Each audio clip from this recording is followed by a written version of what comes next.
नमः शिवाय। शिव पुराण की रुद्र संहिता के इस अध्याय में हम आपको पार्वती द्वारा गणेश जी को वरदान, देवों द्वारा उन्हें अग्र पूज्य माना जाना, शिव जी द्वारा गणेश जी को सर्वाध्यक्ष पद प्रदान करना और गणेश चतुर्थी का व्रत का वर्णन, तत्पश्चात सभी देवताओं का उनकी स्तुति करके हर्षपूर्वक अपने अपने स्थान को लौट जाने की कथा को सुनेंगे। ब्रह्मा जी कहते हैं, मुने, जब विकृत स्वरूप वाले गिरजा पुत्र गजानन जब दुर्ता रहित होकर जीवित हो उठे, तब गणनायक देवों ने उनका अभिषेक किया। अपने पुत्र को देखकर पार्वती देवी आनंद मग्न हो गई और उन्होंने हर्षातिरेक से उस बालक को दोनों हाथों से पकड़कर छाती से लगा लिया। फिर अंबिका ने प्रसन्न होकर अपने पुत्र गणेश को अनेक प्रकार के वस्त्र और आभूषण प्रदान किए। तंत्र सिद्धियों ने अनेकों विधि विधान से उनका पूजन किया और माता ने अपने सर्व दुखारी हाथ से उनके अंगों का स्पर्श किया। इस प्रकार शिव पत्नी पार्वती देवी ने अपने पुत्र का सत्कार करके उसका मुख चूमा और प्रेम पूर्वक उसे वरदान देते हुए कहा, बेटा, इस समय तुझे बड़ा कष्ट झेलना पड़ा है, किंतु अब तू कृत्य हो गया है, तू धन्य है। अब से संपूर्ण देवताओं में तेरी अग्र पूजा होती रहेगी और तुझे कभी दुख का सामना, क्योंकि इस समय तेरे मुख पर सिंदूर दिख रहा है, इसलिए मनुष्यों को सदा सिंदूर से तेरी पूजा करनी चाहिए। जो मनुष्य पुष्प, चंदन, सुंदर गंध, नैवेद्य, रमणीय आरती, तांबूल और दान से तथा परिक्रमा और नमस्कार करके विधि पूर्वक तेरी पूजा करेगा, उसे सारी सिद्धियां हस्तगत हो जाएंगी और इसके सभी प्रकार के विघ्न नष्ट हो जाएंगे। इसमें लेश मात्र की संशय नहीं है। ब्रह्मा जी कहते हैं, मुने, महेश्वरी देवी ने अपने पुत्र गणेश से क्यों कहकर उसे नाना प्रकार की वस्तुएं प्रदान करके उन्हें उसका अभिनंदन किया। तब गिरजा की कृपा से उसी क्षण देवताओं और शिवगणों का मन विशेष रूप से शांत हो गया। तदनंतर इंद्र आदि देवताओं ने हर्षातिरेक से शिवा की स्तुति की और उन्हें प्रसन्न करके वे भक्ति भावित चित्त से गणेश देव को लेकर जी के समीप चले। यहाँ पहुंचकर उन्होंने त्रिलोकी की कल्याण कामना से भवानी के उस बालक को शिव जी की गोद में बिठा दिया।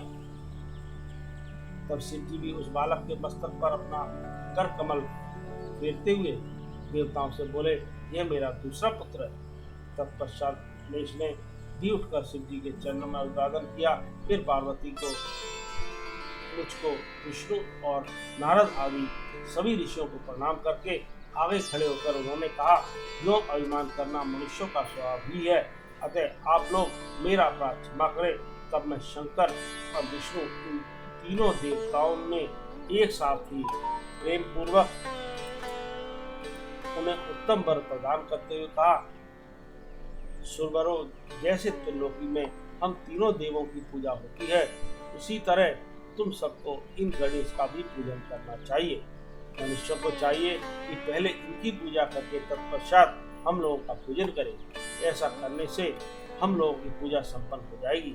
देवगणों, यदि कहीं इनकी पूजा पहले न करके अन्य देव का पूजन किया गया तो उसे पूजन का फल नष्ट हो जाएगा। इसमें अन्यथा विचार करने की आवश्यकता नहीं है।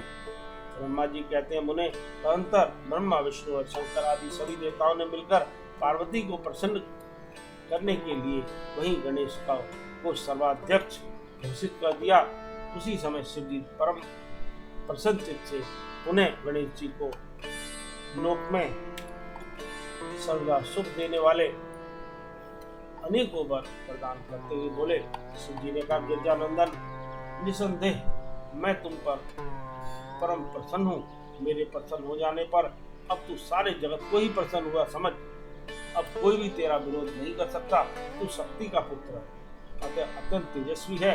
बालक होने पर भी तूने महान पराक्रम प्रकट किया है, इसलिए तू सदा सुखी रहेगा।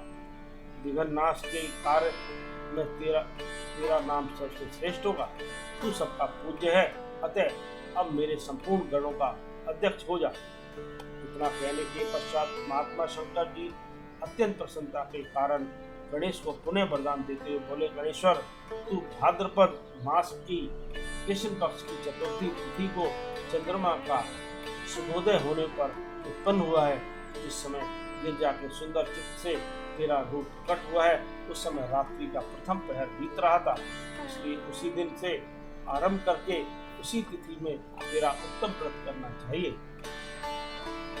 यह व्रत परम शोभन तथा संपूर्ण सिद्धियों का प्रदाता है। वर्ष के अंत में जब पुनः वही चतुर्थी आ जाए, तब तक मेरे कथनानुसार तेरे व्रत का पालन करना चाहिए। उन्हें संसार में अनेकों प्रकार के अनुपम सुखों की कामना हो। उन्हें चतुर्थी के दिन भक्ति पूर्वक विधि सहित तेरा पूजन करना चाहिए।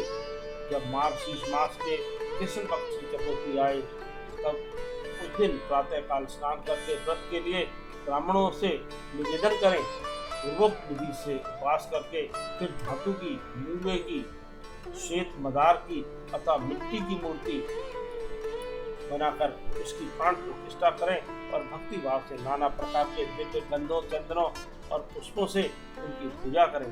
पुनः रात्रि का प्रथम पहर बीत जाने पर स्नान करके दुर्वा दलों से पूजन करना चाहिए।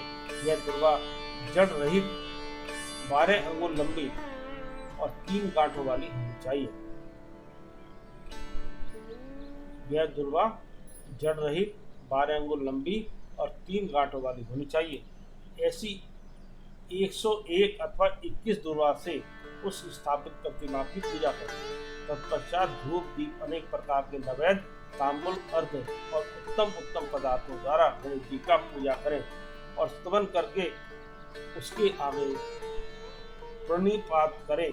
जो गणेश जी का पूजन करने के पश्चात बाल चंद्रमा का पूजन करें। तत्पश्चात हर्षपूर्वक ब्राह्मणों की पूजा करके उन्हें मिष्टान का भोजन कराएं।